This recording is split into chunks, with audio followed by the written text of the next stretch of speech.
happened again. Unbelievable scenes in the Champions League. 24 hours after we saw that dramatic comeback for Liverpool, Spurs go to Amsterdam and book a place in the Champions League final in the most dramatic of circumstances. Lucas Moura, the hero, a hat-trick that sees them through. Last kick of the game, pretty much, his goal.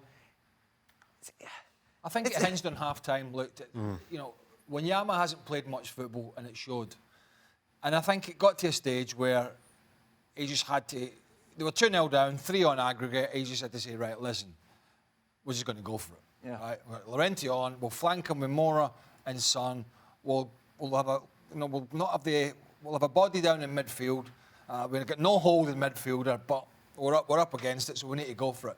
And it was just incredible. And actually, they dominated the game. I mean, if you look at the actual amount of efforts Tottenham had, I mean, Ajax had a lot of efforts, but Tottenham had way more. But what's amazing about it is this is a side that looked absolutely on its backside. They've lost 5 of the last 6 in the Premier League. They've got injuries.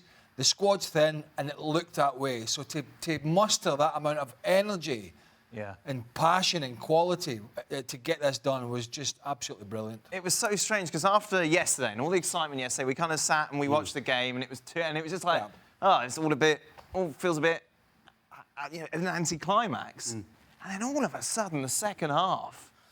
This game, in some ways, although there wasn't as many goals in the first leg, this kind of mirrored the first leg. You know, the first half at Tottenham, they got completely outplayed, and they were trying to play a tactical game. They realised that really, at the end of the day, all they had to do was show some blood and guts, and that's what they did. But they didn't get the goals, and they did the same in this game. Completely outplayed, and then all of a sudden you go, right, forget the tactics. This is about heart and soul and guts.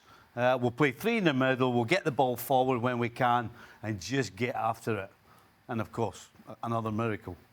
Like we've also been fairly critical of Llorente in the past, and with good reason. But I thought he was outstanding for what he did and what he contributed in the second half. Yes, the change was forced, but it allowed Spurs to get the ball up quickly. He held the ball up really well. We knew that Son, with his pace, would have an impact, but all it saved is a little bit of a diversion for Lucas Moura, who arrived late with pace and with quality every single time.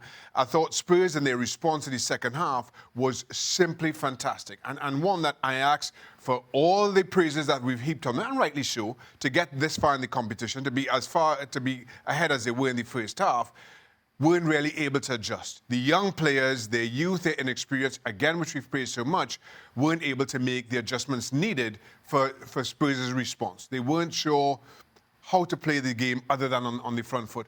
And it showed. And credit to Spurs, credit to Lucas Moura, and credit to Pochettino for giving this team the belief that they can go out and win this game in the second half. They basically said at half-time, Alderweireld and Vertonghen, you're probably going to be left on your own, 2v2, or 2v1, whatever, so you're just going to have to deal with it, and you know, that's the way they got it back. But I think another word for Hugo Lloris, he's had a few ricks in him this year, particularly in the first half.